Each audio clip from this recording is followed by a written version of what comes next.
l'INSEAC du CNAM. Bonjour, bienvenue à toutes et à tous. Avant de vous présenter nos intervenants, j'aimerais que vous vous présentiez. Qui parmi vous travaille dans la culture?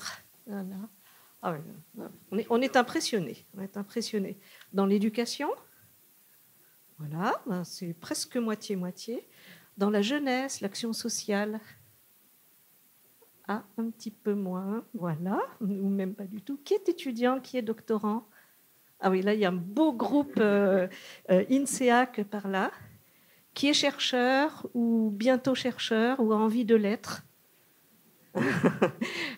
Voilà, très bien. Alors, le temps va nous être un petit peu compté parce qu'on a pris un tout petit peu de retard et il faut vraiment qu'on libère la salle à l'heure pour laisser Jean-Michel Girand s'installer, prendre ses aises avant la rencontre de tout à l'heure. Mais on aura quand même le temps d'échanger. Et ce que je vous propose, c'est qu'après chaque intervention, on prenne juste 2-3 minutes si vous avez des questions plutôt d'explicitation. Voilà, une chose que vous n'avez pas comprise, un acronyme, par exemple, que vous n'avez pas compris, des données d'enquête ou des données d'expérience de terrain que vous ne connaissez pas très très bien. Donc si vous voulez poser une question d'explicitation, pas de problème. Mais pour éviter l'injustice fondamentale qui fait que le premier a plein de questions, le deuxième beaucoup de questions et le troisième, on n'a plus la place pour les questions, c'est toujours un peu frustrant. Je vous propose que vous leur posiez les questions collectivement plutôt à la fin. Alors, je vais commencer déjà par excuser auprès de vous Laetitia Pauget, qui, pour des raisons familiales, n'a pas pu se rendre parmi nous. Elle vous salue et on pense à elle. Et nous avons avec nous donc Joris Liobérès, Mathilde Beauredon, est-ce qu'on dit le S? Ouais. Bosredon, excuse-moi, j'avais oublié de te le demander, et Christophe Guillou. Alors, on va commencer par Joris. Joris, je te présente. Tu fais beaucoup de choses. Tu es professeur de violon.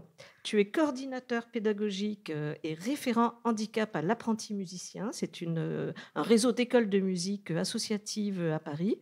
Tu es également actif dans les séjours de vacances et de répit pour des personnes en situation de handicap, des adultes et des jeunes. Tu es formateur et chercheur sur l'inclusion, sur les droits culturels, sur toute la question de l'accessibilité aux pratiques artistiques. Je suis impressionnée quand je lis que tu es diplômé également en sciences de l'éducation et en sciences cognitives, donc un gros parcours de formation. Il a un livre à paraître qui est coincé dans un petit tuyau éditorial, mais on espère qu'il va sortir. Il a déjà reçu un prix scientifique des éditions L'Harmattan, c'est Musique et handicap. Et tu es bientôt chercheur, puisque tu as un projet de thèse sur l'ensemble des questions que j'ai citées dans ma présentation.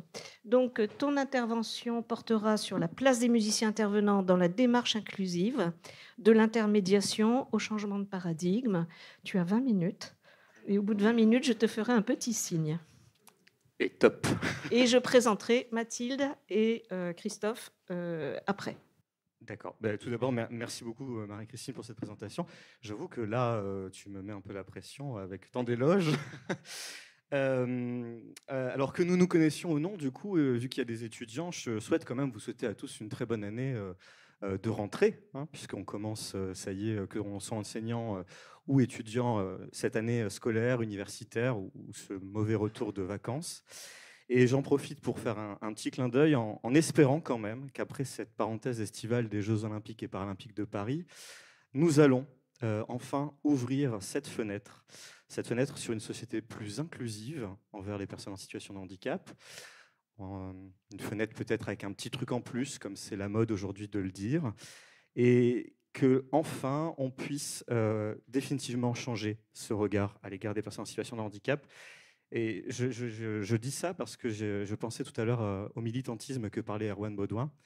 Et malheureusement pour vous, je suis un petit peu dans cet ordre-là. Je suis très militant sur la question de l'éducation populaire et sur l'accès des personnes en situation de handicap à la culture.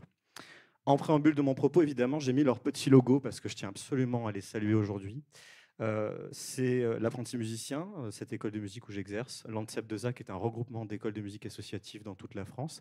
Et la fédération APJH, APAGE, et son service accompagnement loisirs, ces trois structures me permettent chaque jour d'essayer modestement de favoriser l'accès à la culture pour des personnes en situation de handicap qui aujourd'hui restent encore beaucoup trop éloignées. Et enfin, et j'en aurai terminé ici, sur les remerciements, je tiens à saluer le travail de Ryan Hasbrook. Pourquoi je cite Ryan Hasbrook? C'est que c'est un jeune illustrateur de BD, guingampais, donc qui vient de cette ville, et qui a accepté, il y a déjà 1 an, d'illustrer le fameux ouvrage qui est censé paraître aux éditions L'Harmattan, et qui m'a permis aujourd'hui, il m'a dit, tu as le droit d'utiliser quelques dessins. Donc si vous voyez des petits dessins un peu bizarres, un peu pas très ordinaires, avec un petit truc en plus, c'est de lui. Et je tiens vraiment à le remercier parce que c'est une aventure incroyable d'être illustré par un professionnel. Alors, après avoir dit tout ça, commençons. Tentez de penser à une éducation à l'art et pour l'art. Alors, que je ne me trompe pas. Parfait. Ça nécessite nécessairement, enfin, ça redessine nécessairement les contours de préalable à l'éducation artistique et culturelle, une éducation artistique et culturelle accessible à toutes et tous. Et pour ce qui concerne la musique, eh bien, il faut savoir que depuis, enfin, déjà, du fait du désengagement des enseignants artistiques au sein des conservatoires et des seules réponses données par les musicothérapeutes depuis les années 80, on y revient, une activité artistique ou une activité de pratique artistique ou musicale, ou celle en lien avec l'EAC, ou celle en lien avec les personnes en situation de handicap, subissent encore, malheureusement, une grande difficulté de reconnaissance, voire même une difficulté d'existence, une reconnaissance qui ne serait autre que celle du thérapeutique. Aujourd'hui, une pratique artistique musicale, auprès de personnes en situation de handicap, tout le monde dit « Ah oui, il est musicothérapeute ». Non. Hein, on est d'accord, merci. Et donc, de l'autre côté, effectivement, on a pu repérer que l'apparition, dans ces mêmes années 80, des CFMI et l'émergence du métier donc, de musicien intervenant dont il est question aujourd'hui semble avoir offert les premières voies d'articulation entre éducation artistique et culturelle et enseignement artistique, c'est-à-dire ces enseignements dits spécialisés de la musique, de la danse et du théâtre au sein de ces belles institutions que sont les conservatoires. Et ces musiciens intervenants, on les retrouve aujourd'hui en place forte donc de cette fameuse chaîne de coopération, Howard Baker est encore parmi nous. Et donc ce que je vous propose aujourd'hui, c'est de s'interroger sur cette articulation, enseignement artistique, éducation artistique et culturelle, en faveur d'une démarche inclusive. Car en effet, ces musiciens intervenants qui ont construit un chapitre majeur de l'éducation artistique et culturelle, d'après Emmanuel Etis dans l'ouvrage dont on parlait tout à l'heure de Michel, eh bien, est-ce qu'ils peuvent aujourd'hui contribuer à la consolidation de cet élan d'une démarche inclusive qui, dans cette dernière, au sein de l'éducation artistique et culturelle, deviendrait actée et qui finirait par arriver au sein de ces enseignements artistiques dans les conservatoires et écoles de musique? Alors, pour répondre à cette question, je me suis appuyé sur plusieurs études et plusieurs résultats. Donc les propos que je vais élaborer aujourd'hui sont assez exploratoires et nécessitent probablement plus de réflexion, mais je vais essayer de manière éparse de vous amener vers ce qui m'a animé. Intervenant, qu'est-ce que cela veut dire? C'est un petit peu le thème de notre table ronde. Et j'ai souhaité me demander donc à quel moment, par quel procédé, ce métier de musicien intervenant pouvait intervenir donc auprès des personnes en situation de handicap, premièrement, et puis surtout ouvrir cette fameuse porte dans cette dynamique de projet permettant des pratiques d'accueil plus inclusives au sein des enseignements artistiques. Concrètement, est-ce que la démarche inclusive n'est pas aujourd'hui une réalité de terrain, factuelle, dans le quotidien professionnel des musiciens intervenants? Je pose la question. Comme nous le savons, ou pas peut-être, les droits culturels sont extrêmement liés aux politiques publiques sur le handicap, bien sûr, tant du point de vue de ce qu'on appelle les besoins culturels ou de l'accessibilité universelle, que du point de vue déjà du droit à l'éducation, mais aussi de toutes les questions autour de l'inclusion scolaire qui sont encore animées aujourd'hui par le ministère de l'Éducation nationale. Et récemment, les textes cadres régissant l'éducation artistique et culturelle, mais aussi les orientations politiques des enseignements artistiques, ont à nouveau réaffirmé inévitablement les missions de service public contribuant à la socialisation par l'art, à nouveau, et puis surtout à la lutte contre toute forme de discrimination, et puis enfin à la mise en œuvre d'un projet d'accueil inclusif au sein des établissements d'enseignement artistique, dans lequel ces structures doivent pouvoir disposer des compétences nécessaires pour assurer cet accueil. Je tiens à dire que ce matin, il y avait une réunion d'information entre le comité interministériel du handicap et la direction générale de la création artistique par le biais du réseau national musique et handicap qui posait ces questions de quand est-ce que les projets vont être réellement inclusifs. Et très rapidement, rappelons, je l'ai mis derrière moi, que seulement 13% de toutes les structures d'enseignement artistique qui ont répondu à l'enquête nationale musique et handicap de 2023 ont été établies comme ayant une dynamique forte, très forte, en faveur de l'inclusion d'après les indicateurs établis. Pourtant, aujourd'hui, on entend beaucoup parler de l'émergence du métier, encore un nouveau métier, de référent handicap au sein des structures d'enseignement artistique et des difficultés qu'il rencontre. Je pense qu'il y en a qui voient de quoi je parle. Et qui invite donc à réfléchir à ce point d'ancrage des compétences et des ressources au sein de cet établissement, car cette même étude musique et handicap de 2023 précise que la fonction principale d'enseignant constitue en outre un critère très favorable à l'ensemble des dispositions institutionnelles en faveur de l'accueil des personnes en situation de handicap. À cela, je répondrai certes, favorable, mais n'y a-t-il pas donc confusion entre temps d'enseignement et décharge de temps en vue, premièrement, de la mutualisation des compétences, deuxièmement, en vue de la vectorisation des espaces de négociation nécessaires dans la formalisation et des besoins des personnes en situation de handicap ou non, d'ailleurs, de tout élève au sein d'un conservatoire, et puis aussi à la mise en œuvre de leur inclusion. Donc, à mon sens, plus coordinateur qu'enseignant, je crois que telle est la place du référent handicap. Et dans tout ça, vous allez me dire, mais en fait, tu as oublié le musicien intervenant, mon cher Joris. Eh bien, est-ce que tout ceci ne vous dit rien ? Ma feuille, c'est pas la bonne, c'est celle-là. L'étude récente de Raphaël Roth, en 2022, nous montre que les musiciens intervenants, et ça a été posé par Michel tout à l'heure, fréquentent bien ces établissements d'enseignement artistique dont je parle depuis tout à l'heure. 68% d'entre eux, des répondants, sont employés par une intercommunalité ou une commune, 39% sont titulaires de la fonction publique territoriale, et la globalité des répondants déclarent consacrer au moins 25% à leur temps de travail au sein des conservatoires ou des écoles de musique, qu'elles soient associatives ou publiques.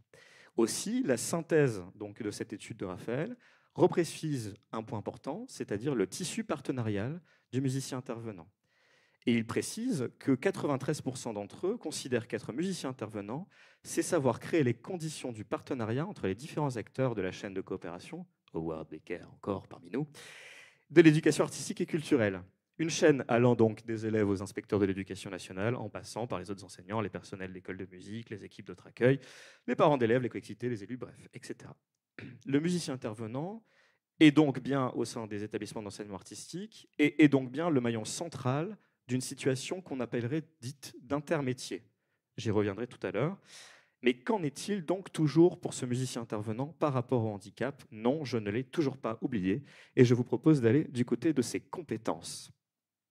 Outre l'existence dans leur formation de modules spécifiques à la diversité des publics, voire au handicap dans le meilleur des cas, dans leur formation au sein des CFMI, donc des centres de formation des musiciens intervenants, et en vue du DUMI, diplôme universitaire de musicien intervenant.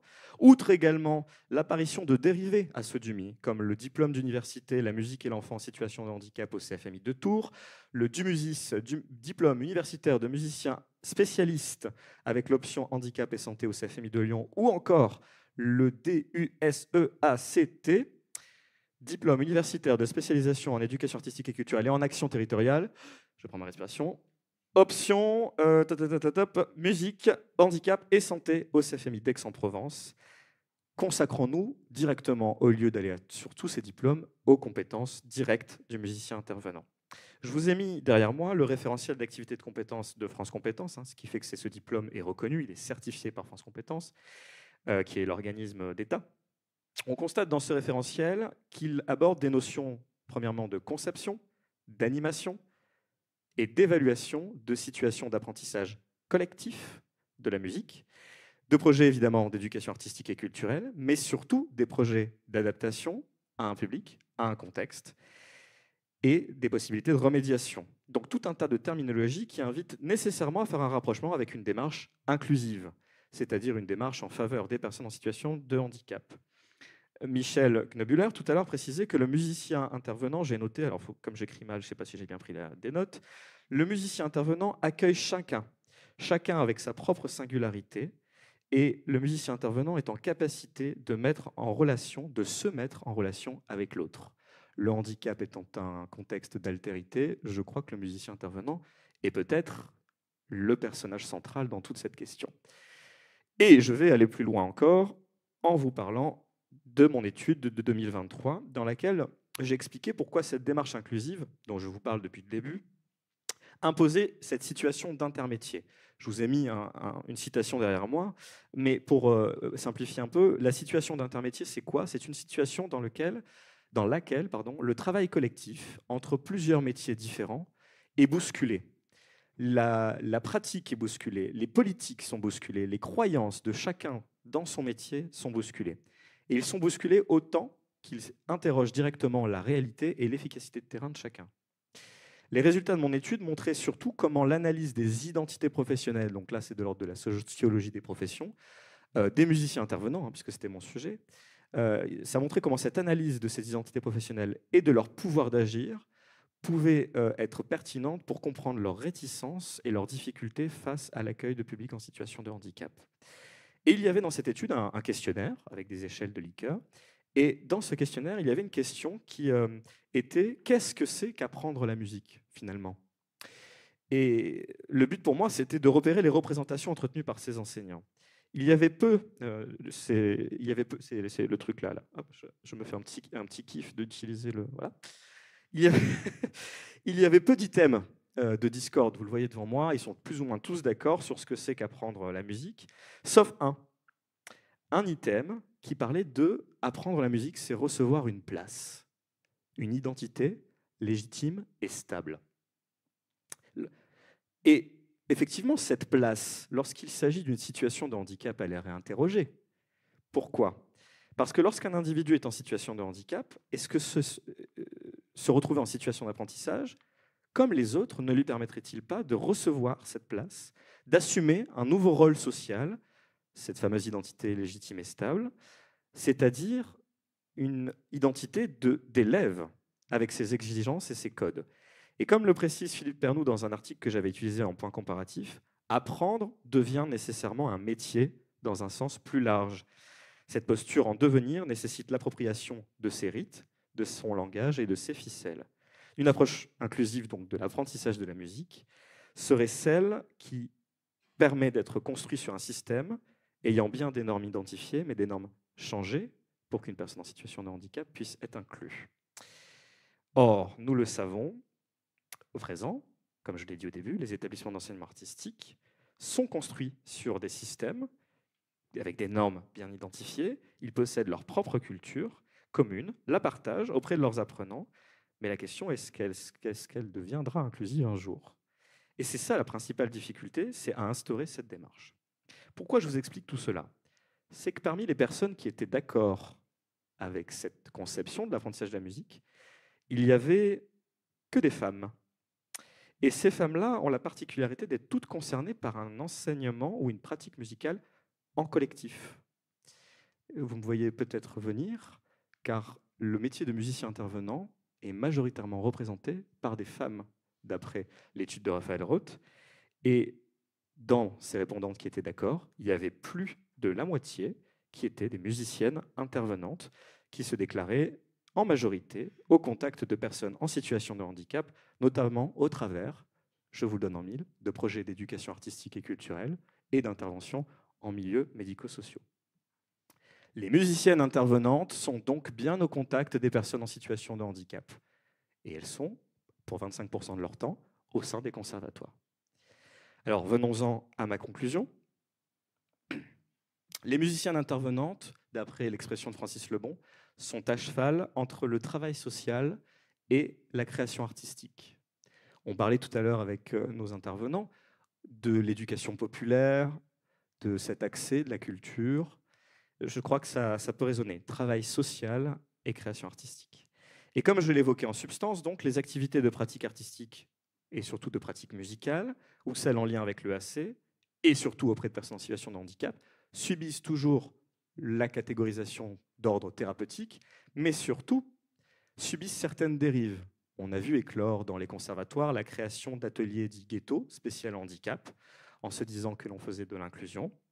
ou des ateliers directement dans les établissements médico-sociaux type IME.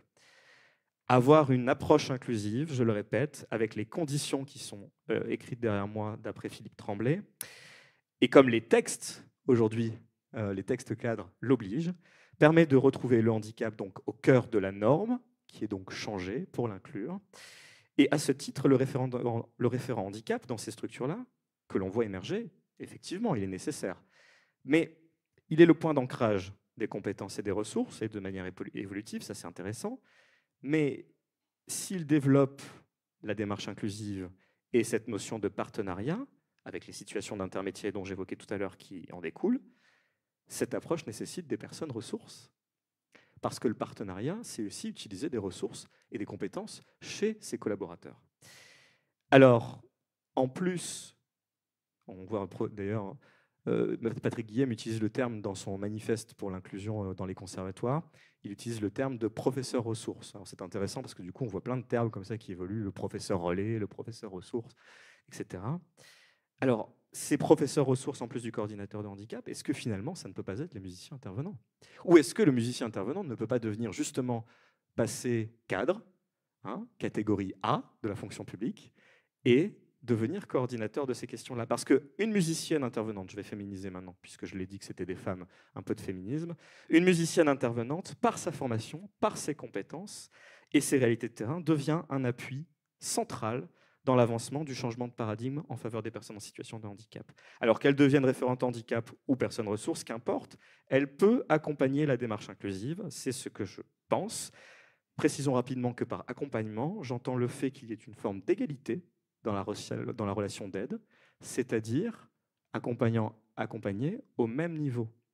Et là, ça me rappelle ce que les interlocuteurs précédents disaient sur l'intervenant, car effectivement, il faut que la personne ressource puisse discuter en totale confiance, sans avoir de difficulté de légitimité ou de, comment on peut dire, ou de hiérarchie avec ses confrères. Ce qui nécessiterait que les enseignants artistiques ne considèrent pas que les musiciens intervenants sont juste ceux qui font mumuse devant une école. Petite parenthèse.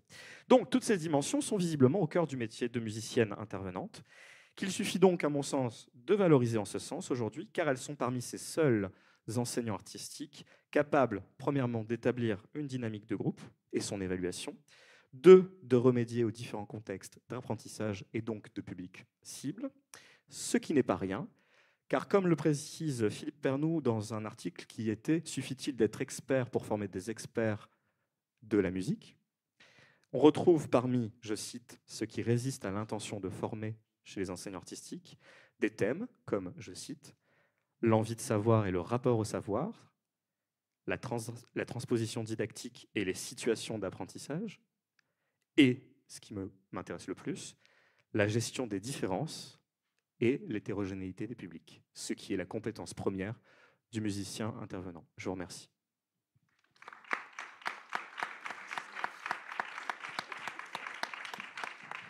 Merci, vous pouvez l'applaudir, il a fait 19 minutes et le timing c'était 20 minutes. Alors là, bravo. Voilà, vous pouvez l'applaudir encore. Est-ce que quelqu'un dans la salle, comme du coup Joris a dit beaucoup de choses, vous avez remarqué qu'il a parlé un peu vite, est-ce que vous voulez en savoir un petit peu plus sur un sujet précis? Est-ce qu'il y a un acronyme que vous n'avez pas compris? Personnes en situation de handicap. Et à l'école, maintenant, on parle plutôt d'enfants à besoins particuliers. Donc, je voulais savoir si vous faites une différence, parce que je pense que c'est pertinent, peut-être pour l'intervention musicale aussi. Alors, je fais une différence parce que je suis fidèle à Charles Gardou, qui a... Non, merci, ça me galvanise, c'est bien. Non, en fait, la terminologie de l'éducation nationale de passer sur les besoins particuliers, c'est, à mon sens, alors là, il faut que je fasse attention à ce que je dis quand même, parce qu'après, ça va être rediffusé. On parle de situation de handicap. Le problème, c'est qu'en France, aujourd'hui, on reste sur les anciennes classifications de l'OMS. Depuis 2001, la situation de handicap possède plusieurs critères pour l'établir. Et il y a la relation à l'environnement, qui est oublié aujourd'hui. C'est-à-dire qu'on considère situation de handicap, et je suis sûr que dans la salle, tout le monde se dit, OK, oui, handicap moteur, physique, psychique, tatati, tatata. Ça, ce sont des catégories qui n'existent plus pour l'Organisation mondiale de la santé depuis 2001. Mais dans beaucoup de systèmes et dans beaucoup de politiques publiques, même celles, elles sont restées. Et en fait, le problème de l'éducation nationale, à mon sens aujourd'hui, c'est de passer sur les besoins particuliers, comme si du coup situation de handicap était un mot trop gros. Et d'ailleurs, dans mon étude sur les enseignants artistiques, c'est la première chose qu'ils disent. Oh, handicap, c'est pas mon métier, hein. Moi je suis pas éducateur spécialisé. Et oh, on te demande d'être enseignant. Donc transmettre un savoir à des publics. Donc c'est ça la question. Et donc le situation de handicap, alors il y a deux choses, pourquoi je dis pas personne handicapée et situation, c'est bien parce que justement, le handicap, ce n'est pas juste une déficience, une incapacité, c'est une situation. Et donc si on est dans une étude, on va dire écosystémique, c'est-à-dire prenant en compte tous les paramètres de la situation, on n'en vient plus à être sur la personne elle-même, mais sur tout ce qui l'entoure. Donc, changer la norme. Voilà. Alors qu'un besoin particulier, c'est peut-être quelque chose qui est un glissement, finalement, dans la considération de la situation.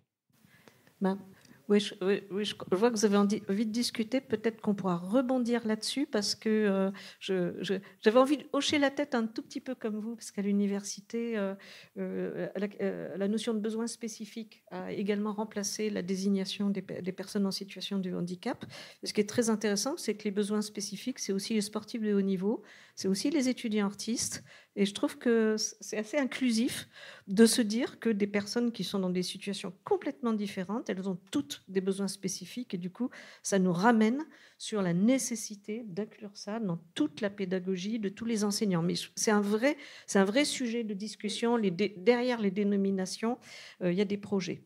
Alors, notez vos questions, affûtez vos questions. Moi, je t'en donne une qui va te donner à mouliner pendant les deux autres interventions. C'est qu'est-ce que l'accueil d'élèves, mais aussi la présence d'enseignants porteurs de handicap, en situation de handicap, peut apporter à l'enseignement musical, histoire de renverser un peu le peux répondre maintenant ou tu réponds. Non, tu réponds pas tout de suite. Dommage, on en des parle. idées. Voilà, on en parle tout à l'heure. Okay. Alors, j'ai le plaisir maintenant de vous présenter Mathilde, donc Mathilde Bosredon, donc qui travaille à SMAC, scène de musique actuelle, Bonjour Minuit, qui est à Saint-Brieuc, et elle y est chargée d'action culturelle. Cette SMAC est implantée dans un quartier d'éducation prioritaire et c'est un acteur culturel important du territoire.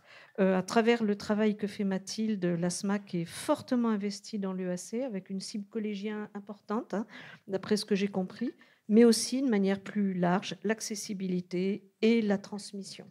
Et donc, tu as toute une palette d'outils pour faire ça. Et j'ajouterais que, de mon expérience d'observatrice, les SMAC ont été de très longue date dans le spectacle vivant, presque pionnières en matière de médiation, puisque parmi les personnels des SMAC, on trouvait presque les premiers médiateurs du spectacle vivant, qui n'étaient pas forcément des médiateurs culturels, mais aussi des médiateurs qui permettaient de se saisir de toute l'offre, y compris technique, hein, des SMAC. Et puis, je disais tout à l'heure à Mathilde qu'elle partage avec les chercheurs une situation très intéressante. Tu es en poste depuis 1 an. Bientôt. Et, voilà, bientôt 1 an. Au départ, tu ne pensais pas travailler dans la culture. Il se trouve que tes études de communication ont fait qu'à un moment donné, il y a eu cette ouverture. Oui, c'est ça. Vers le monde de la culture. Et je lui disais, finalement, on partage quelque chose toutes les deux, c'est que tu viens d'ailleurs. Moi, j'essaye d'avoir un pas de côté. Et donc, nous sommes en capacité de nous étonner de ce qui n'étonne personne. Donc, si tu as des étonnements à partager, n'hésite pas. Je vais essayer. J'ai pas de diapo, j'ai pas trop de présentation. Enfin voilà, soyez indulgents et indulgentes, puisque c'est la première fois que je fais ça de ma jeune carrière. Du coup, puisque ça fait moins d'1 an que je suis en poste. Avant, j'étais en service civique, c'est là où j'ai vraiment appris le métier de chargée d'action culturelle dans une SMAC à Bordeaux. Je vais vous parler en fait plus concrètement peut-être de ce que je fais au quotidien quand on parle d'intervention qui est d'ailleurs un terme qu'on n'utilise pas vraiment. En fait, on va plus coordonner je vais coordonner des ateliers, ou des visites, ou des temps comme ça, mais ça va pas forcément on va pas nommer ça des interventions. Parce qu'aussi, je me suis rendu compte que là, on parle beaucoup de musiciens intervenants, qui est pareil, un terme qu'on n'a pas du tout, parce qu'on va travailler avec des artistes qui n'ont pas forcément de diplôme en fait, pour intervenir auprès de différents publics, que ce soit scolaire ou en milieu pénitentiaire, hospitalier ou sur le quartier. Voilà, donc ça aussi, c'est un terme qu'on n'a pas du tout.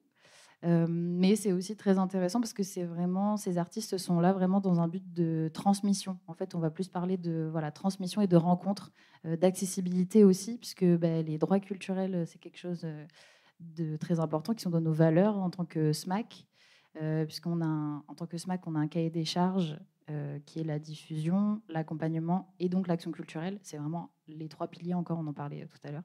3 piliers, donc l'action culturelle est très importante. Qu'est-ce que je m'étais noté? Voilà, donc on parle de rencontre et de transmission. Et donc, à travers ça, je et les artistes vont intervenir à différents niveaux. Ça peut être des interventions très ponctuelles, avec des visites ou des rencontres auprès de mes collègues et de moi-même aussi, pour découvrir un peu l'équipement culturel qui est Bonjour Minuit, mais aussi tous les métiers qui se cachent derrière ces scènes de musique actuelle, notamment auprès des collégiens, parce que c'est un peu à ce moment-là, ils peuvent découvrir des métiers, des choses comme ça. C'est pour ça qu'on a un public, on a beaucoup fait d'action culturelle auprès des collèges du département, pas que de Saint-Brieuc et les alentours. Et ça peut être aussi, après, il va y avoir des interventions sur le plus long terme, avec différents ateliers. Donc les artistes vont venir directement dans la salle de classe et ils vont pouvoir transmettre et échanger et intervenir auprès de ces élèves. Ou alors ils vont venir aussi chez nous, et c'est là où moi j'interviens personnellement, où on va faire des visites. Et je vais aussi faire la médiation. On parle de chargé d'action culturelle, mais aussi ou médiateur, médiatrice culturelle, parce qu'il y a vraiment un rôle de médiation auprès des différents partenaires, financeurs, profs, artistes. Il faut co-construire, c'est vraiment le terme qui revient très souvent aussi, de la co-construction d'un projet. Donc pour dessiner vraiment qu'est-ce qu'on va faire ensemble auprès de tel public, et à ce moment-là, avec quel artiste aussi. Ça, c'est comme ça que je vais intervenir sur ces projets. Voilà, je ne sais pas trop quoi dire d'autre, en fait, honnêtement. Le terme intervention était très large pour moi, puisque ce n'est pas quelque chose que j'utilise, du coup, comme je disais, dans mon quotidien. Ouais, je suis un peu bloquée, je ne sais pas trop quoi dire d'autre. C'est très concret, en fait, donc je ne sais pas trop comment expliquer vraiment ce que je fais au quotidien, en fait. Voilà, je vais coordonner toutes ces actions, toutes ces interventions, du coup, avec des artistes auprès de différents publics. Voilà. Ouais.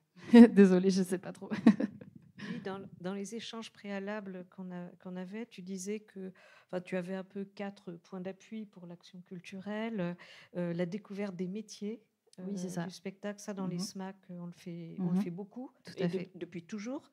Des visites aussi. Donc je me disais, qu'est-ce que tu fais? Tu fais visiter l'équipement, c'est ça? C'est ça, Ouais. c'est ça. Une classe ou un public va venir à Bonjour Minuit, et on va passer par tous les espaces qu'on a.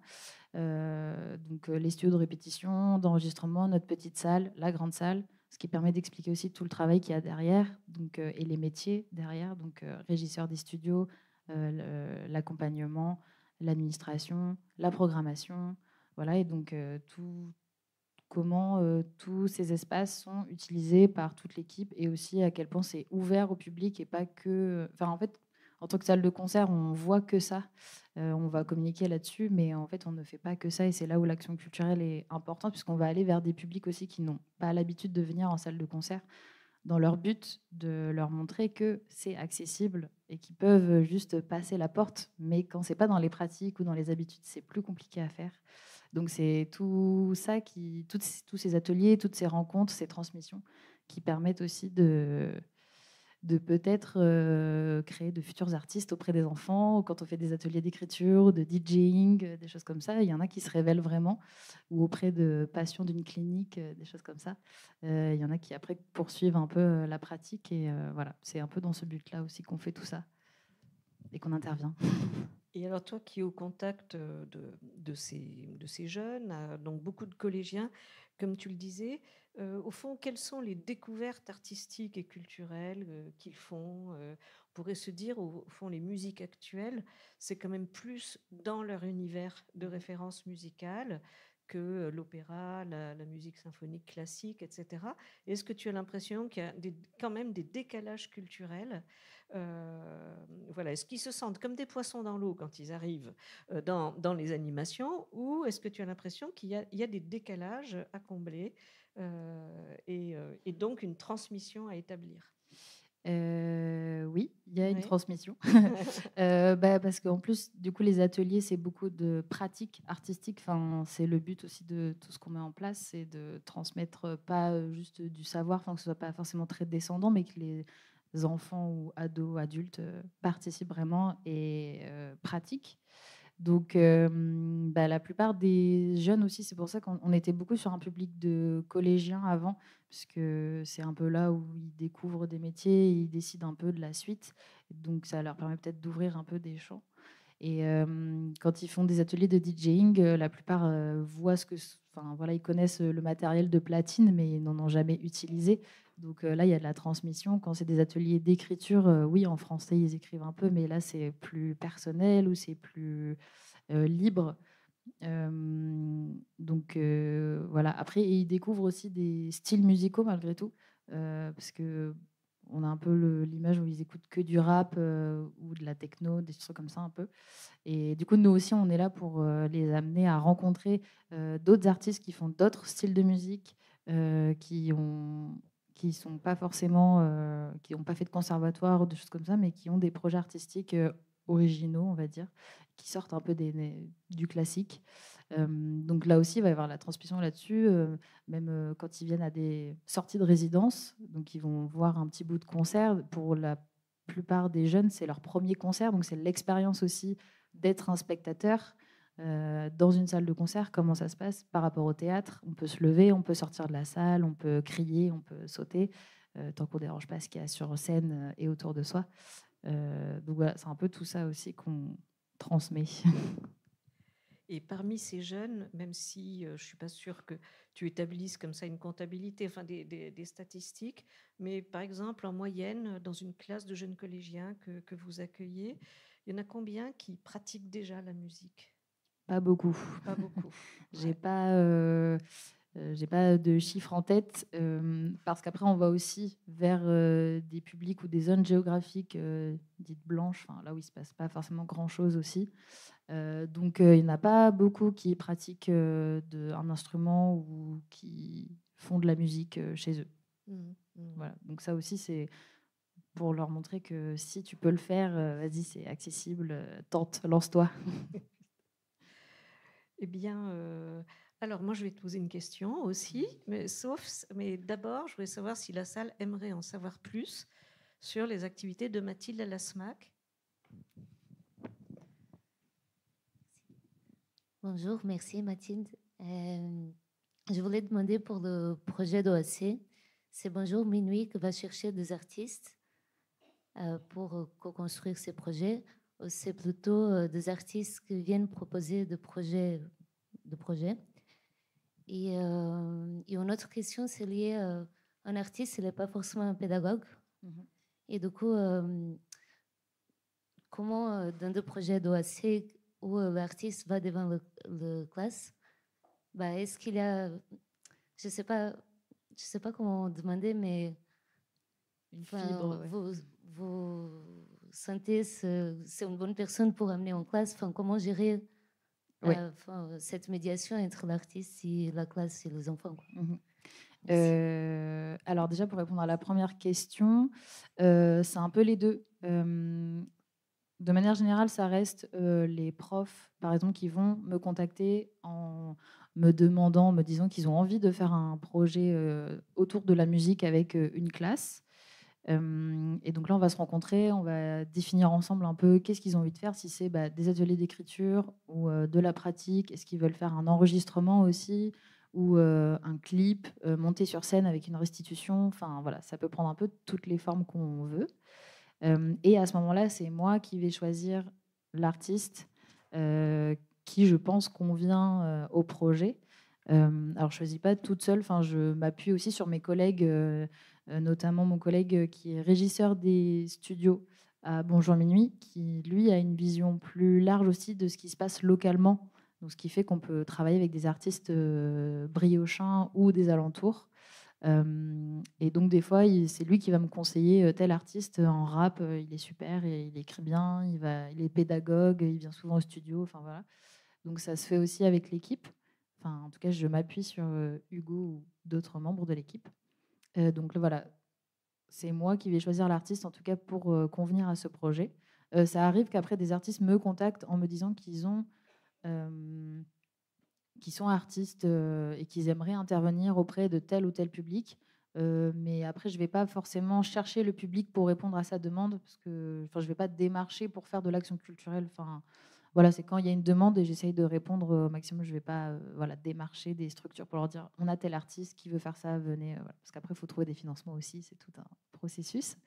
Et ta deuxième question, c'était comment je sens si l'artiste peut être pédagogue ou pas avec le public.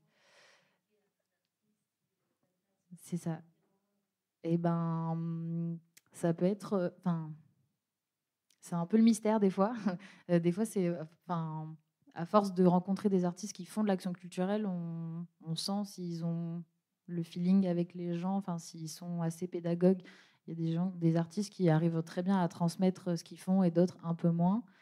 Mais ça se ressent au moment de la rencontre et ça se ressent au moment de la rencontre avec le ou la professeur aussi. Ils vont échanger sur le projet. On va voir je vais voir s'ils vont arriver à répondre à la demande, à ce qu'ils ont envie. Et après, si vraiment ça correspond pas, ça peut changer. Enfin, tant pis, on change d'artiste, voilà. Et puis après, je vais aussi l'artiste que je vais proposer suivant le public aussi, si c'est un public collégien, primaire, en milieu pénitentiaire ou hospitalier, ça va pas être les mêmes artistes parce qu'il y en a qui sont plus sensibles que d'autres ou qui n'ont pas du tout envie d'aller en prison, ce que je peux comprendre, ou qui sont pas forcément à l'aise aussi avec le handicap aussi.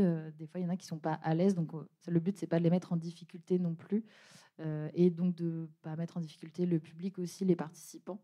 Donc voilà, c'est un peu aussi, c'est beaucoup de l'humain en fait ce métier. Enfin, c'est vrai. Enfin, pour la petite anecdote, enfin, quand j'ai passé l'entretien à Bonjour Minuit, comme j'étais à Bordeaux, c'était loin, et donc j'avais demandé à le faire en visio. Et donc François, mon directeur, m'a dit que il a raison. C'est un métier qui a besoin d'humain et de relationnel, donc c'était bien si je sois là. Donc je suis venue et maintenant je suis là. Mais voilà, c'est vraiment un métier où il y a de l'humain et on sent aussi un peu les gens, je pense. Voilà. Donc, oui, Emmanuel. Oui. Oui, tout à fait. Oui. Oui, on sait que Emmanuel est passionné aussi par l'envers du décor. Et j'ai vu qu'il y a une question là. Hein. Oui. Oui, l'envers du décor. Qu'est-ce que c'est? C'est un dispositif qu'on a à Bonjour Minuit qui se fait avec une classe de collège en général, 4e, 3e, 5e, ça peut être. Et donc, dans le processus de ce dispositif, donc, ils viennent à Bonjour Minuit. Je leur fais visiter un peu tous les espaces, comme je disais. Ils vont rencontrer plusieurs de mes collègues, au maximum, ceux qui sont disponibles. Et ensuite, on a un jeu de plateau qui va permettre de retracer un peu toutes les étapes par lesquelles on passe quand on organise un concert à Bonjour Minuit. Donc, ce qui va permettre aussi de retracer tous les postes qu'il y a derrière, donc la production, programmation, voilà, tout ça technique. Et une fois qu'ils ont fait tout ce jeu, qu'ils ont un peu les éléments en main et en tête, là, on leur dit que c'est à eux d'organiser un concert dans leur établissement. Donc là, on va imposer un groupe qu'on accompagne en général.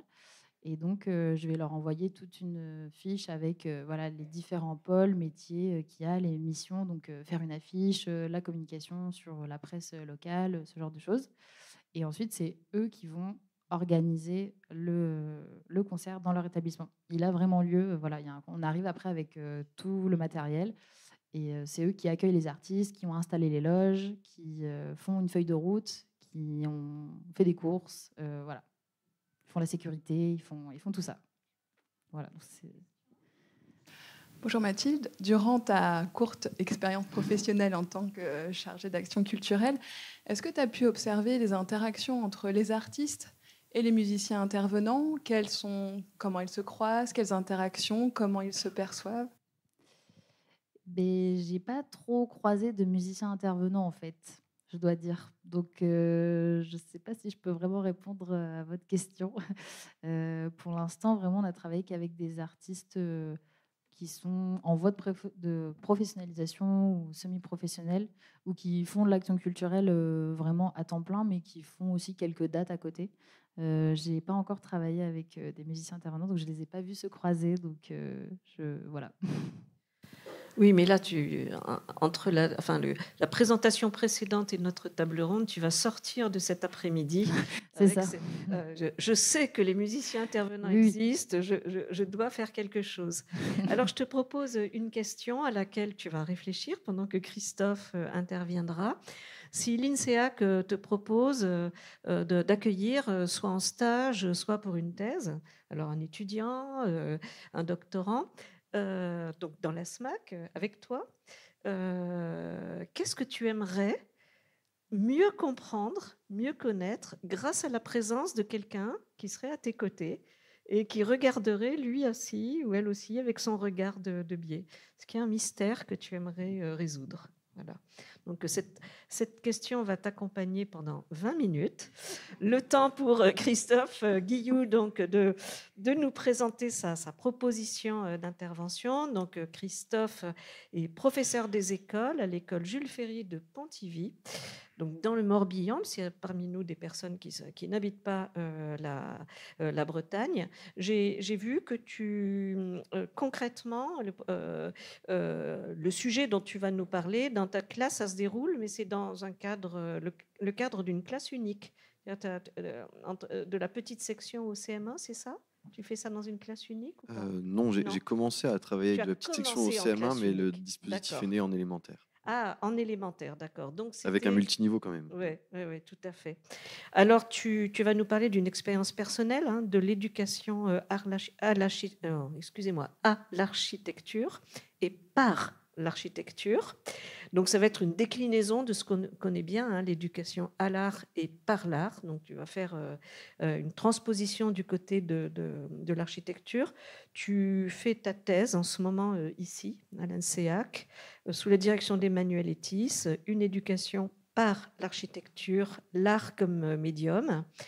Et tu as 2 articles en cours de relecture avant d'être publiés. L'un avec un beau titre, Faire culture commune, et l'autre avec un beau titre aussi, Un désir d'architecture chez l'enfant. Donc tu vas nous parler de ça. Et l'intitulé de ton intervention, voilà, vous l'avez sous les yeux, Comment intervenir dans un dispositif d'EAC préexistant et de long souffle. Donc c'est à toi pour 20 minutes. Eh bien, merci pour cette présentation.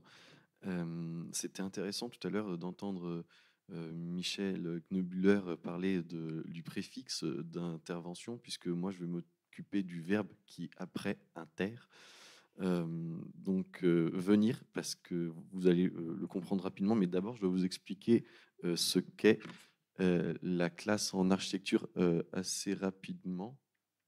Donc, la classe en architecture, c'est une classe à multiniveau élémentaire. Jusqu'alors, elle était entre le CP et le CM2. Désormais, on a bénéficié d'une ouverture, donc on est avec des CE2, CM1, CM2. Et la spécificité de cette classe, c'est de faire de l'architecture le terrain d'une expérimentation collective pour servir tous les apprentissages de l'école primaire selon les programmes de l'éducation nationale. Donc, pour vous donner un petit peu une idée rapide de ce qui s'y passe, en mathématiques, les élèves vont en ville pour faire des mesures, des grandeurs, collecter des données mathématiques que l'on va exploiter en classe. Pour ça, on a des outils de mesure adaptés aux grandeurs urbaines. En langue, on utilise la description comme base de toute expression écrite et orale. On a une thématique architecturale qui nourrit toute la littérature de classe dans sa diversité, et la bibliothèque de classe est également fournie par cette thématique. L'activité physique, pour donner un dernier exemple, est une façon de s'interroger sur comment tout ça tient en termes de structure en utilisant le corps, par exemple. Et cette classe donc a développé des outils qui lui sont propres pour mener tout ce parcours. Il y a un carnet d'architecture qui est nourri par des croquis, des notes faites par les élèves in situ ou en classe. Il y a des visites très régulières à l'extérieur et une méthode collective de description très organisée, mais qui est propre à ces élèves pour qu'ils sachent où ils se trouvent dans la communication entre eux. Et enfin, pour un dernier exemple d'outils spécifiques à la classe, c'est une petite pépite dans le sens où les élèves l'attendent chaque année, c'est la construction mystère. Ils disposent de bribes, quelques éléments d'archives, des plans, quelques photos, et ils doivent à partir de là partir dans une enquête qui va durer quelques mois pour savoir mais quel est ce bâtiment, de quoi il s'agit. Et vous le verrez à la fin, je vais vous montrer quelle était la construction de mystère de l'année précédente. Je sais que certains d'entre vous la connaissent déjà. Donc c'est un dispositif de long souffle, car ça existe depuis désormais 4 ans. Et vu que c'était une classe à multiniveau, l'année prochaine, les élèves qui vont quitter l'école primaire pour se rendre au collège ça aura constitué un groupe qui aura vécu tout son parcours d'élémentaire en classe en architecture.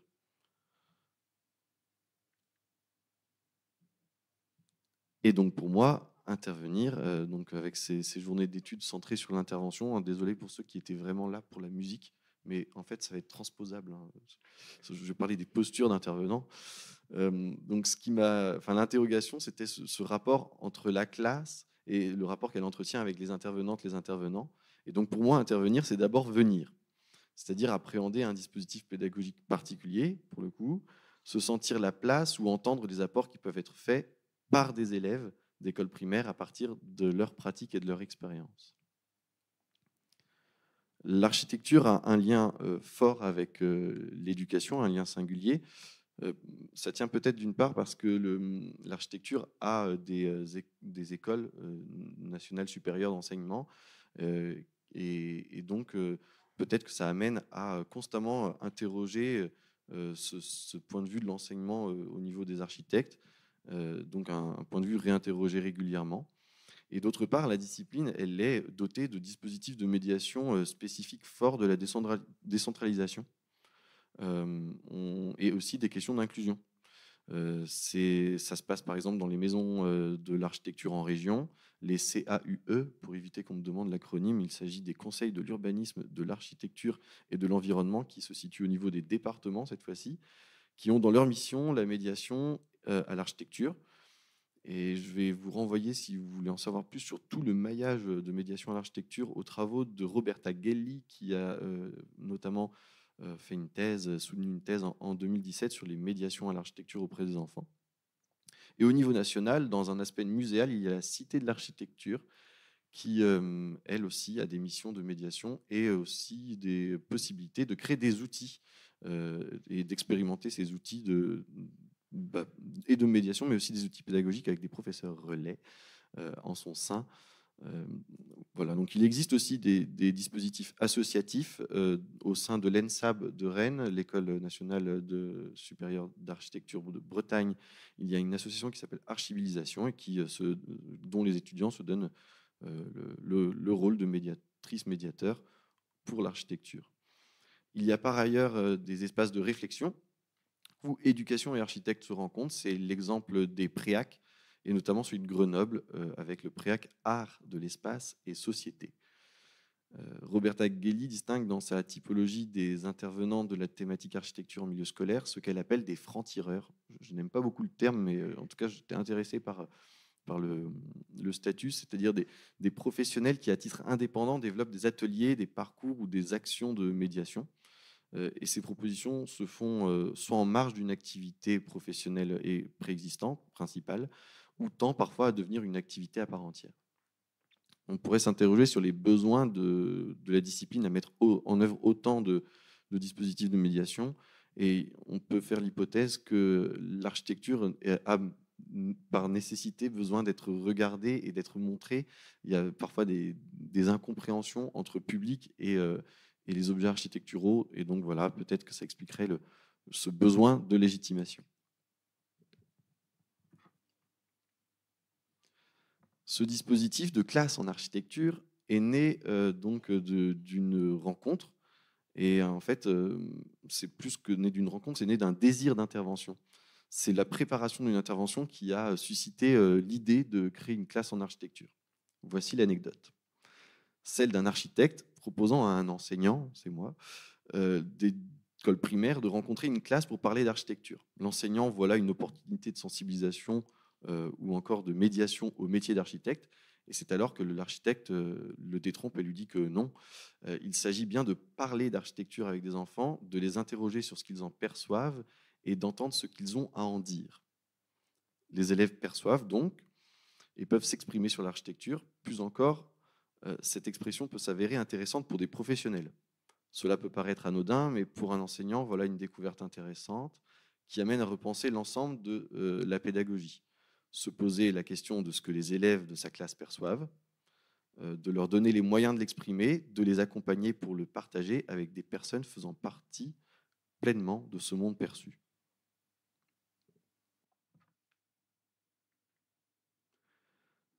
On peut distinguer deux façons d'inclure une intervenante, un intervenant dans un parcours scolaire. Soit il peut s'agir d'une proposition, voire même d'une offre, faite par une structure ou un intervenant indépendant, qui est alors intégré à la programmation de l'année ou au parcours scolaire. Soit il s'agit pour les intervenants de répondre à une demande d'action ou de séquence dans le parcours d'éducation artistique et culturelle, et donc de co-construire. La classe en architecture bénéficie donc de rencontres provenant de ces deux entrées. Il est intéressant de voir ce qui a changé pour la classe depuis qu'elle est devenue un dispositif d'éducation artistique et culturelle pour envisager le parcours d'apprentissage de manière globale. Avant le dispositif, les intervenants étaient principalement des intervenants du monde de la musique. Ils viennent principalement du conservatoire à rayonnement intercommunal. Et il y a des médiateurs aussi d'un festival d'art contemporain qui expose dans des chapelles, qui s'appelle l'Art dans les chapelles, autour de la ville de Pontivy, qui aussi propose des ateliers de médiation. Donc ces intervenants d'avant le dispositif viennent toujours à l'école, ils viennent encore aussi auprès de la classe. Et on a notamment avec le conservatoire une classe orchestre. La classe en architecture fait classe bagade, c'est-à-dire qu'elle va une fois par semaine au conservatoire pour apprendre les instruments et la musique traditionnelle bretonne. Ce qui a pu changer, c'est par exemple la relation avec l'Art dans les chapelles, où désormais les médiatrices considèrent la classe comme une classe en architecture. Elles la nomment comme telle et flèchent les ateliers qui lui sont proposés par la thématique. Et surtout, là, depuis la création du dispositif, il y a bien sûr des intervenants qui ne venaient jusqu'alors pas à l'école. Et c'est d'une part leur venue qui a un aspect constitutif de la classe en architecture. Et il faut bien dire, ces intervenants, il faut aller les chercher. Il s'agit là d'architectes, de retraités de l'artisanat, du BTP, d'artistes, d'artisans et des archivistes municipaux qui, eux, se sont intéressés de manière indépendante à l'architecture et qui ont vu dans le dispositif de classe, une fois qu'on est allé les chercher, une occasion de tester des ateliers et des outils. Il y a aussi des intervenants potentiels qui, eux, ne viennent pas, du moins pas encore, et qui ont une posture plutôt passive et qui donc ne proposent pas leur dispositif de médiation à une classe qui peut être considérée comme une classe, d'une classe d'âge trop jeune. Cela pose la question de l'adaptation et montre un frein qui peut constituer en soi l'aspect de co-construction. C'est l'exemple, je ne dénoncerai finalement pas les médiatrices et médiateurs en question, mais en tout cas souvent lié au patrimoine de proximité. Et bien du patrimoine de proximité, car quand on essaye d'aller plus loin, c'est beaucoup plus facile. Par ailleurs, il y a encore des artisans qui peinent à venir, des professionnels de la construction, du bâtiment et des représentants des structures administratives. Je pense au service d'urbanisme, les architectes des bâtiments de France, qui pour l'instant aussi marquent une limite dans les interventions. Et je vous ferai part tout à l'heure de mes pistes à propos de cet éloignement. Ce que l'on peut retenir, c'est que lors du passage de la classe au dispositif d'éducation artistique et culturelle, eh bien, la classe a traversé un rapport à l'intervenant issu d'une inscription à une offre d'éducation artistique et culturelle pour parvenir à une co-construction des interventions dont elle bénéficie. C'est ça le grand changement.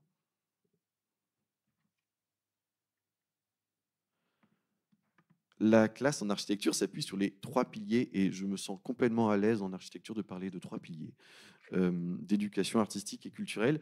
S'il peut exister un déséquilibre dans chaque action menée au sein du parcours d'éducation artistique et culturelle envers les 3 piliers, que sont acquérir des connaissances, pratiquer et rencontrer, cette façon d'utiliser l'infinitif me vient de Marie-Christine Bordeaux, ici présente, après son passage au séminaire en février à l'INSEAC.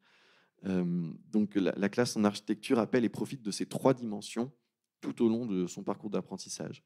Et intervenir, c'est rencontrer. Le dispositif de long souffle thématisant, reposant désormais sur une culture architecturale diversifiée des élèves, questionne l'authenticité de la rencontre.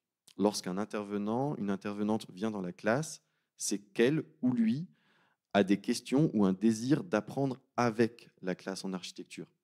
Il s'agit toujours de venir avec une curiosité sincère.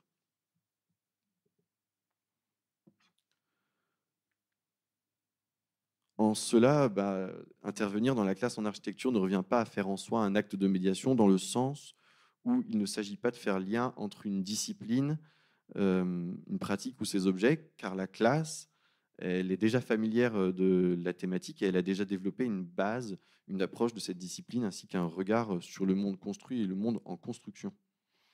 Il ne s'agit pas uniquement d'une relation de transmission, mais bien de se saisir de questionnements de chacune des parties, élèves, intervenantes, intervenants, pour les faire raisonner avec les siens et chercher ensemble des éléments de réponse.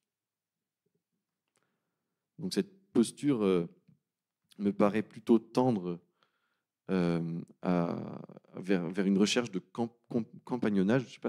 Je ne sais pas si c'est vraiment le terme qu'il faudrait employer, mais c'est le premier qui m'est venu. En tout cas, c'est le réel qui entre dans la classe. Il s'agit de faire rentrer quelque chose de l'ordre de l'extérieur dans la classe, qui est souvent résumé à 4 murs. D'ailleurs, il faudrait distinguer le terme de salle de classe avec classe, ce que nous faisons en breton en utilisant le mot classe pour le lieu et classat pour son contenu vivant. Tim Ingold, qui est un anthropologue écossais, dit que sa définition minimale de l'éducation est l'action de mener une vie. Il ajoute que mener sa vie consiste à prêter attention aux choses de telle manière que, à mesure que nous cheminons dans le monde, nous soyons pleinement engagés dans un processus d'attention et d'observation. Bien que nous n'ayons pas beaucoup d'occasions d'avoir affaire à des intervenants sur un long temps, il arrive que la classe croise à nouveau des intervenants qu'ils ont pu rencontrer sur l'ensemble du parcours. Les intervenants font donc partie de ce cheminement et sont là pour partager avec les élèves une attention aux choses et regardent le monde ensemble.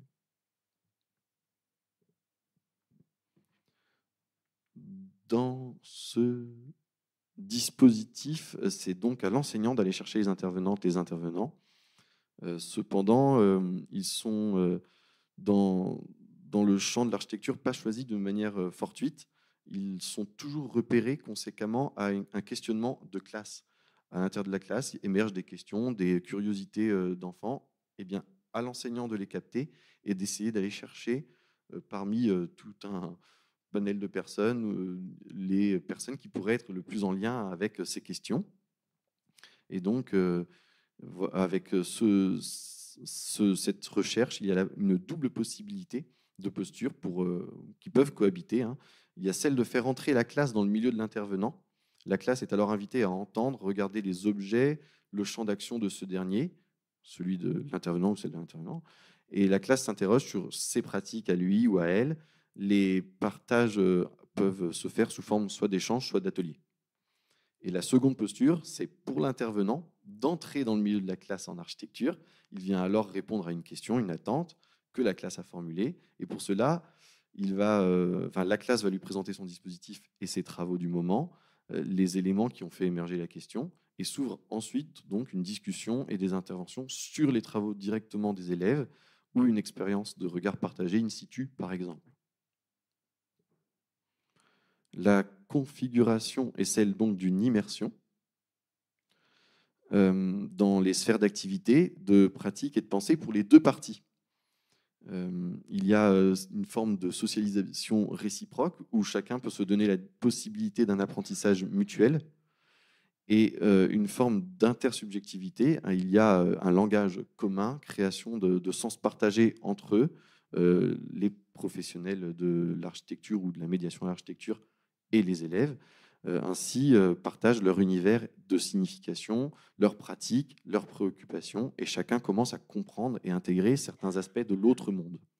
Et enfin, une hybridation avec l'adoption mutuelle de méthodes, de pratiques nouvelles qui n'appartenaient ni totalement à l'un ni totalement à l'autre, mais qu'il a fallu adapter et créer ensemble pour qu'il y ait rencontre. Et encore une fois, c'est le rôle de l'enseignant de faire la médiation pour construire ces échanges. Ce que permet le temps long, c'est un rapport établi à la rencontre. Les élèves y sont habitués. Et d'ailleurs, si vous voulez venir voir un jour, la porte est ouverte. Il y a un retour aux interventions précédentes qui peut se faire régulièrement. Une correspondance. Chaque lundi, les élèves écrivent une lettre à qui ils veulent. Et de cette habitude est née une autre habitude, celle de répondre, d'envoyer une lettre de remerciement et de bilan aux intervenants et aux intervenantes, et même de solliciter un intervenant qui est venu dans le passé pour lui poser une autre question. Donc il y a une mobilisation des intervenantes et des intervenants par les élèves eux-mêmes, et ça c'est assez singulier, en lien avec leur questionnement, en dépassant l'aspect programmatique. Si c'est pas prévu, c'est pas grave, eux ils s'en saisissent. Et ce temps long permet enfin de reconnaître dans les explorations des espaces et du réel les préoccupations et les pratiques des intervenants qui ont pu rencontrer cette classe.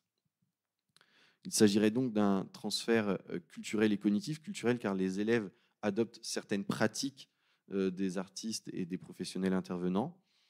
Et cognitif par la manière de percevoir. Ils s'approprient des manières de regarder, de penser propres au monde professionnel ou artistique, par exemple. Les interventions ont donc un effet sur le long terme.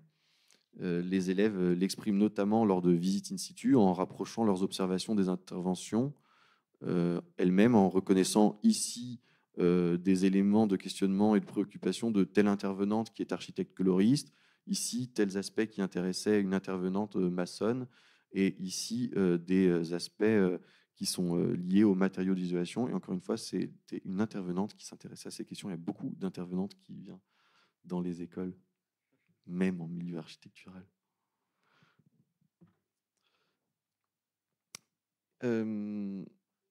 Et j'en termine avec les freins et juste une ouverture. Donc les freins que j'ai identifiés, la disponibilité, le temps pour des personnes qui ne sont pas des intervenants professionnels en tant qu'intervenants, l'appréhension, la méconnaissance du système éducatif et l'incompréhension du dispositif classe en architecture en lui-même, notamment l'adaptation à l'âge, qui ne permet pas notamment la co-construction de l'intervention. Et enfin, une ouverture, donc une posture nouvelle étonnante qui émerge là, dans nos 4 ans d'histoire avec la classe en architecture, c'est celle de voir la classe se faire intervenante elle-même. Forte de son regard, de sa méthode, de son expérience collective et de sa spécialisation thématique, la classe peut être sollicitée pour intervenir. Et c'est le cas de l'invitation du fonds MG, qui organise annuellement une résidence d'artistes en lien avec l'architecture au château de la Garenne à Étel, c'est dans le Morbihan. Le fonds s'est approché de la classe, a cheminé avec elle pour comprendre son fonctionnement avant de lui proposer de faire partie intégrante de l'organisation de la résidence, donc de la rédaction de l'appel à projet, en passant par la sélection de l'artiste jusqu'au suivi de la résidence elle-même et à la construction des temps de restitution. Ça, c'est une expérience très étonnante qu'on va tenter cette année. Eh bien, je vous remercie et désolé pour le temps. Merci Christophe. Non, tu avais 42 secondes de plus que le temps imparti. Donc là, je crois que voilà, c'est. Alors, avant qu'on lance la discussion avec vous, j'avais 2 petites questions très concrètes. tu t'appuies sur l'enseignement obligatoire de l'histoire des arts à l'école ou voilà, c'est en plus de tout le reste? Alors, l'enseignement de l'histoire de l'art est en fait le Oui. début de mes réflexions sur un apprentissage global. Ouais, Avant qu'il d'accord. y ait la thématique architecture, j'avais déjà imaginé, enfin, du moins, j'avais du moins espéré qu'avec le multiniveau, l'histoire de l'art, l'histoire des arts, puisse rassembler tous les niveaux d'âge dans Oui. une même action. D'accord. Et puis une petite précision, à un moment donné, quelqu'un que tu cites parle de franc-tireur, donc en fait on parle d'indépendants. Hein. Globalement, ces personnes qui viennent spontanément vers toi ou vers d'autres classes sont des personnes qui sont plutôt militantes de l'éducation au patrimoine ou qui vont développer une activité économique parallèle par les interventions en milieu scolaire. C'est à peu près, enfin, c'est quel type de profil? Alors, Les deux, peut-être? alors, ce sont Ouais. souvent dans le milieu plutôt artistique. C'est-à-dire qu'effectivement, l'architecture, on la voit d'une manière holistique dans la classe en architecture, mais celles et ceux qui, pour le moment, développent des ateliers pédagogiques indépendants de toute structure sont plutôt ceux qui envisagent l'architecture d'un point de vue artistique. D'accord, merci beaucoup.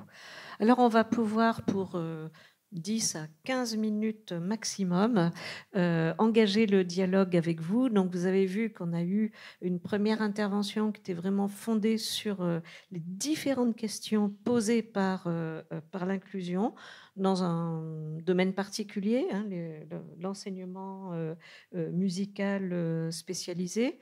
Avec Mathilde, on a vu la multiplicité à la fois des outils, mais aussi des démarches, des regards sur le monde de la culture.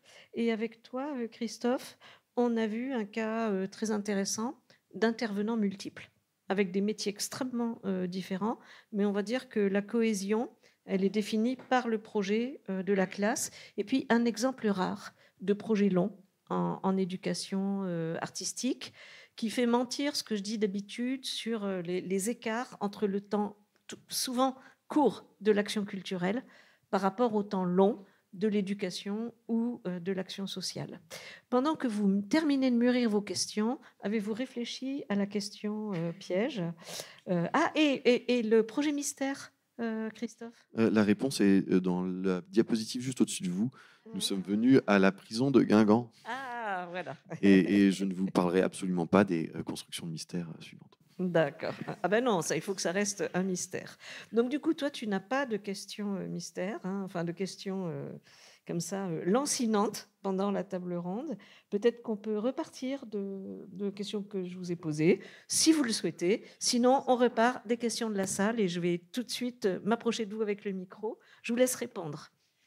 Oui, moi c'était la question, enfin qu'est-ce que je ferais si peut-être j'avais quelqu'un en stage ou à la recherche ou quoi. Moi j'aimerais bien développer des outils d'évaluation auprès enfin l'évaluation après les projets, parce que c'est quelque chose on a beaucoup de statistiques, voilà, de chiffres, on sait si on a eu des hommes, des femmes, des élèves hors temps scolaire, en scolaire, enfin voilà tout ça, mais des outils plus qualitatifs, parce que souvent on a un retour à chaud des élèves et puis après on les revoit pas forcément, des élèves ou tout autre public, on les revoit pas forcément de suite, donc voilà, j'aimerais bien développer ce truc autour de l'évaluation qualitative. Alors moi, la question était assez complexe sur l'apport de personnes en situation de handicap pour les enseignants et pour les élèves dans ces établissements. Et en fait, j'avais commencé à m'écrire plein de réponses et puis c'est Christophe qui me les a apportées.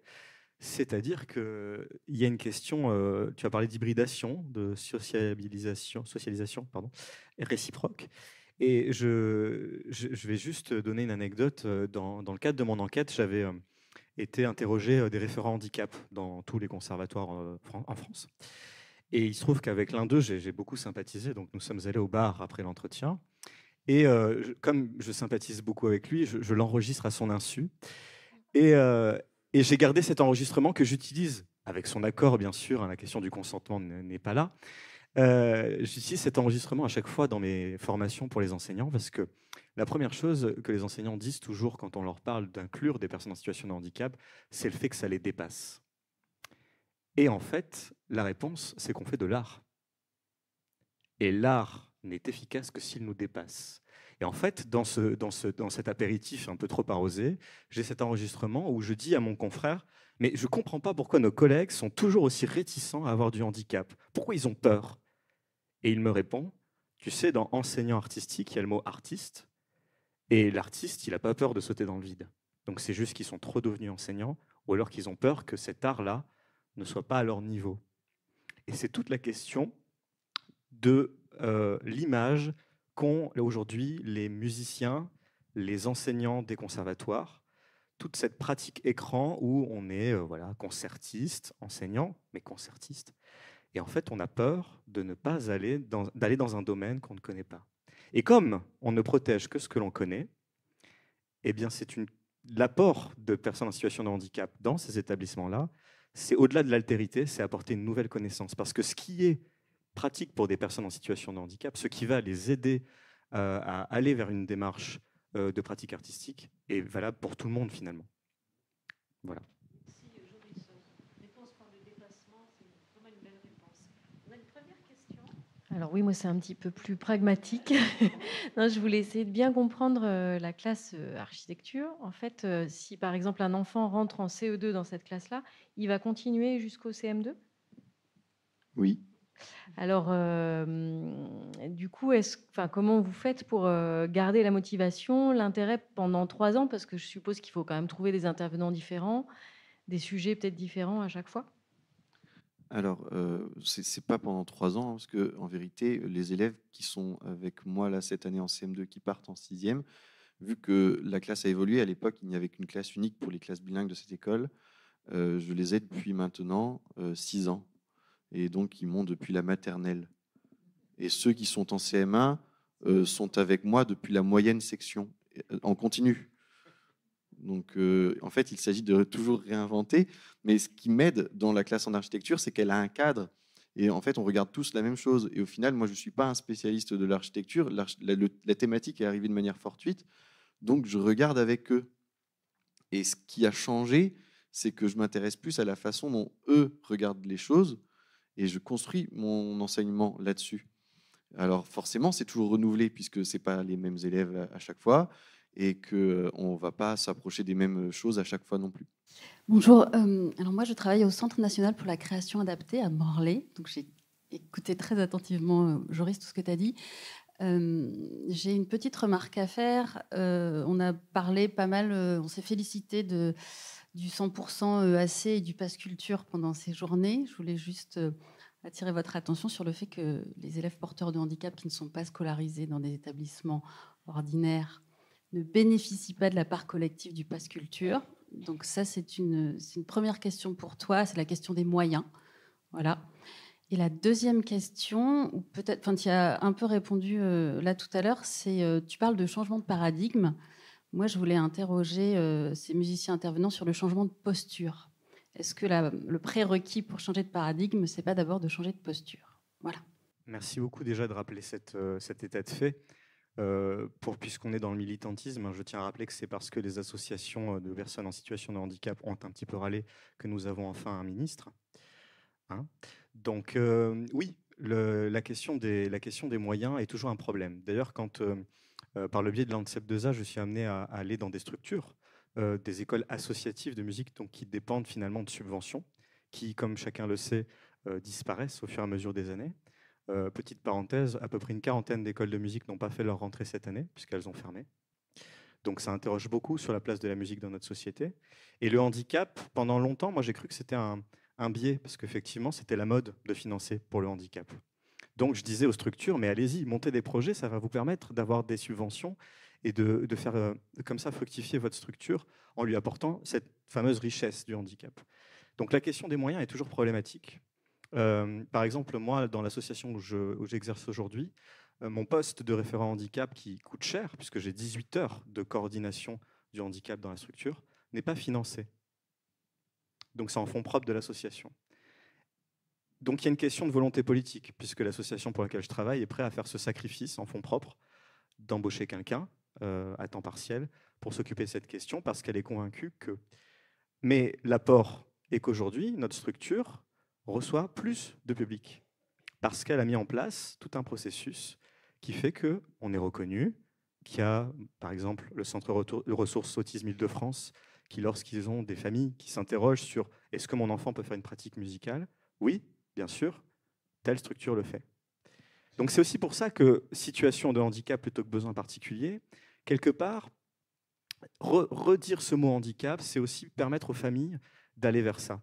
Parce que les familles, quand on discute avec elles, bah, faire de la musique pour mon enfant, il est polyhandicapé, ouais, et tout être est musique, donc pourquoi pas. Et la deuxième question, j'ai déjà oublié parce que je me suis perdu. Paradigme et posture. Ah oui, et la posture. Alors ça, c'est justement la question des identités professionnelles. C'est-à-dire que le musicien intervenant, pour le coup, a la bonne posture. Parce que le handicap, lorsqu'il intervient dans une école, par exemple, il est au milieu de la masse. Donc il doit traiter avec. Et c'est ça l'accompagnement. Les personnes en situation de handicap ne demandent pas de l'assistance ou du misérabilisme. Oh là là, aidez-nous, nous sommes dans une situation de vulnérabilité. Non, elles veulent de l'accompagnement au sens propre du terme. D'ailleurs, compagnonnage, ça vient de là, hein, c'est-à-dire faire avec. Et donc, considérer comme tout le monde une personne en situation de handicap, en gardant en tête effectivement ses besoins particuliers, certes, mais l'adaptation ne se fait pas spécifiquement par rapport à ça, elle se fait par rapport à l'hétérogénéité des salles. Donc la posture, en fait, elle est plus à changer au niveau des enseignants artistiques, qui, par leur formation, pour donner un exemple, le diplôme d'état de professeur de musique, qui représente 1350 heures de formation, dans le meilleur des cas, n'a que 10 heures sur la diversité des publics. C'est-à-dire qu'aujourd'hui, on a des profs de piano qui, dans leur formation de professeur, pensent qu'ils vont avoir comme élèves que des élèves de 7 à 14 ans qui ont des parents musiciens et qui leur proposent de faire du piano parce qu'ils ont écouté Chopin quand ils avaient 6 mois. Non, aujourd'hui, ils ont des jeunes de quartier, ils ont des jeunes en situation de handicap, ils ont des adultes, des personnes âgées, etc. Voilà, je ne sais pas si j'ai répondu à tout. Désolé. Merci beaucoup. Moi, j'avais une question par rapport à deux des dispositifs que vous présentez. Il y a une diversité des publics, à la fois une diversité des âges dans ton école à classe unique où il y a quand même plein d'âges qui se fréquentent dans un même temps. Et puis, il y a toute la question que tu évoquais, je crois, de ne pas créer des dispositifs spécialisés pour les personnes handicapées qui se retrouveraient entre elles. Or, l'école, je dirais classique, ou en tout cas majoritaire, pour le coup, c'est des classes d'âge uniquement ensemble. De plus en plus dans les collèges, une mixité sociale qui diminue avec tout un tas d'évictions des personnes qui le peuvent, etc. Et du coup, moi, quelle est pour vous l'importance de cette question des diversités, d'hétérogénéité des publics pour la réussite des interventions? Et donc, qu'est-ce que ça vient interroger de l'artiste qui intervient dans des classes où on perd de plus en plus ces questions d'hétérogénéité? Moi, j'ai pas l'impression d'avoir perdu de l'hétérogénéité dans l'expérience qu'on mène, mais en tout cas, juste pour dire à quel point on s'y appuie et qu'elle est nécessaire, c'est que donc dans la classe en architecture, même si elle est une classe bilingue bretonne, le choix qui a été fait par les parents est parfois un non-choix. En fait, pour être sûr d'arriver dans l'école de proximité géographique, il s'agit de choisir une option. Et donc, on a énormément d'élèves issus de l'immigration avec des communautés comoriennes, albanaises, et tout plein d'autres nationalités, des personnes qui sont aussi issues du CADA et donc des élèves allophones, ce qui n'est pas forcément commun pour une classe bilingue breton. Et 4 élèves en situation de handicap qui sont inscrits au dispositif Ulysse de l'école. Et en vérité, c'est hyper important parce que quand on parle de langage, quand on parle de description, il s'agit de passer par toutes les étapes de la description et on en oublie quand on est habitué à décrire des objets architecturaux notamment, on en oublie de parler parfois du plus important, c'est-à-dire des formes et des couleurs. Et qui est-ce qui en parle? Eh bien, ce sont les élèves en situation de handicap ou les élèves allophones. Et à partir des observations qui sont faites par ces élèves, les autres peuvent construire des hypothèses et se dire mais oui, puisqu'effectivement c'est de telle couleur, c'est que peut-être on peut faire lien avec autre chose. Mais ça n'est pas dit par les élèves qui pensent que ce qu'il faut faire c'est du bel canto, se dire oh regardez cette magnifique corniche ou ce beau soubassement. Non, c'est pas du tout ça. Il faut vraiment qu'il y ait en tout cas la classe en architecture, elle s'appuie sur cette diversité d'âge et tous les autres aspects d'hétérogénéité pour pouvoir avoir un aspect complet de description et s'y appuyer.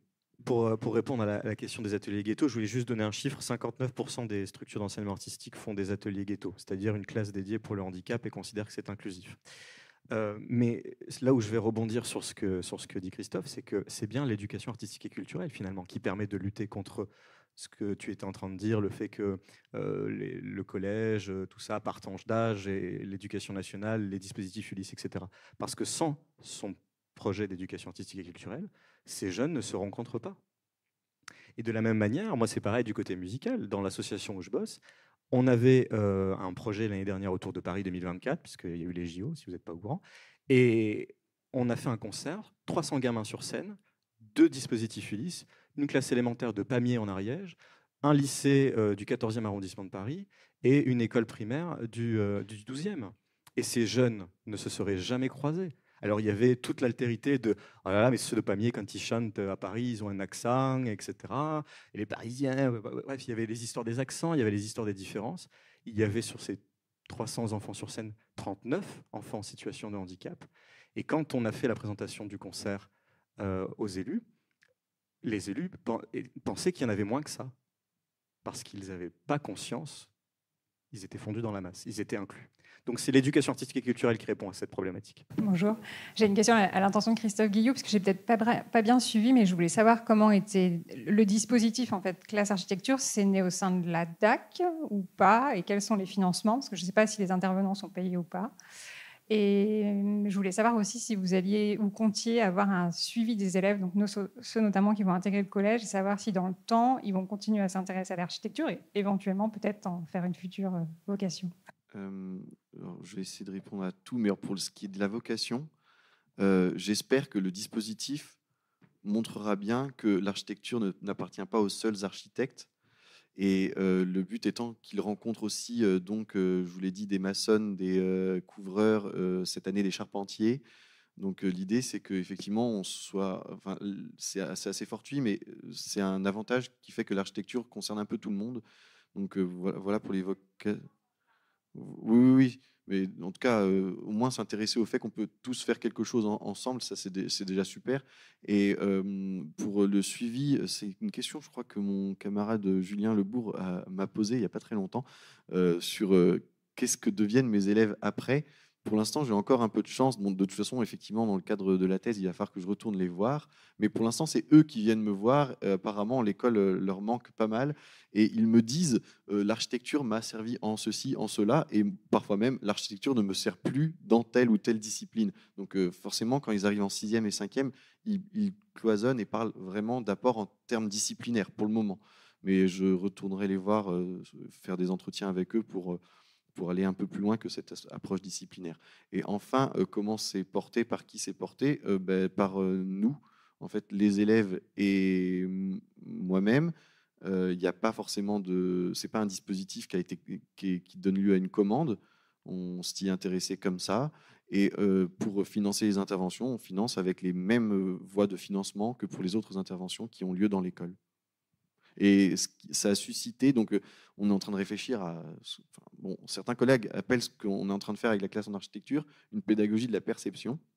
2 classes, il y a 10 classes dans l'école, 2 classes font une tentative, je ne sais pas si elle est similaire, mais en tout cas une tentative à partir de cela. Donc il y a une classe botanique qui existe depuis 2 ans en maternelle, et une classe musique qui a démarré en milieu d'année dernière et qui n'est pas une classe d'orchestre, mais une classe de perception par la musique. Donc voilà, éducation à l'art et éducation par l'art. Eh bien, merci beaucoup à nos 3 intervenants. Vous nous avez... voilà, merci. On n'a évidemment pas du tout traité, jusqu'en totalité, la question de la table ronde. Hein. Qu'est-ce que c'est qu'intervenir? Ce que je retiens de ce que vous nous avez dit, c'est que pour que quelqu'un puisse intervenir, il faut qu'il y ait quelqu'un qui tient un peu la place, que cette personne-là se déplace, en fait. Je crois que c'est vraiment ce que j'ai retenu de vos interventions. Donc, on ne sait pas encore tout à fait qu'est-ce que c'est qu'intervenir, mais on sait qu'est-ce qui permet l'intervention. Donc, merci beaucoup à vous. Je crois qu'il y a une toute petite pause avant la conférence qui aura lieu ici à 16h30. Et je voulais dire aussi à quel point c'est agréable de faire des tables rondes scientifiques, professionnelles dans un théâtre, parce qu'il y a la technique, tout marche. Les lumières sont en place, la technique marche. Donc merci beaucoup à la technique.